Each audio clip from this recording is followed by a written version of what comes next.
திண்டுக்கல்லில் உள்ள AR diary நிறுவனத்தில் மத்திய உணவு பாதுகாப்பு துறையினர் ஆய்வு மேற்கொண்டு வருகின்றனர்.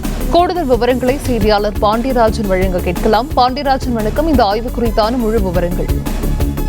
திண்டுக்கல்லில் உள்ள ஏஆர் டைரி நிறுவனத்தில் மத்திய உணவு பாதுகாப்பு துறையினர் ஆய்வு மேற்கொண்டு வருகின்றனர்.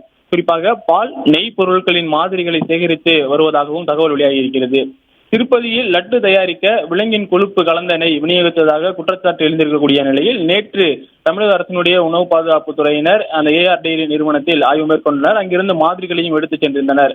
அந்த நிறுவனத்தினுடைய சிஇஓ பேசும் பொழுது தங்களுடைய கிளைகள் இருக்கும் பகுதிகளிலும் மாதிரிகளை எடுத்துக் கொள்ளலாம் என தெரிவித்திருந்தார். அதன் பிறகாக நேற்று மாலை தமிழக மாசு கட்டுப்பாட்டு வாரிய அலுவலர்களும் அந்த நிறுவனத்தில் ஆய்வு மேற்கொண்டார்கள். தற்போது மத்திய அரசினுடைய உணவு பாதுகாப்பு துறையினர் தற்போது ஆய்வு மேற்கொண்டு வருகின்றனர். குறிப்பாக திருப்பதியில் லட்டு தயாரிக்க பயன்படுத்தப்பட்ட நெய்யில் தரம் குறைந்ததாகவும் விலங்கின் கொழுப்புகள் கலக்கப்பட்டிருப்பதாகவும் ஆய்வில் தகவல் வெளியாகி இருப்பதாக அந்த குற்றச்சாட்டு எழுந்திருந்தது.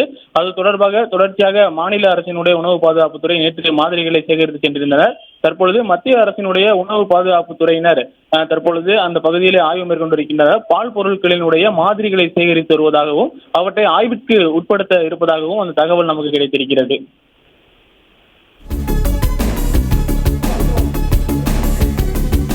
விவரங்களை வழங்கியமைக்கு நன்றி பாண்டியராஜன்.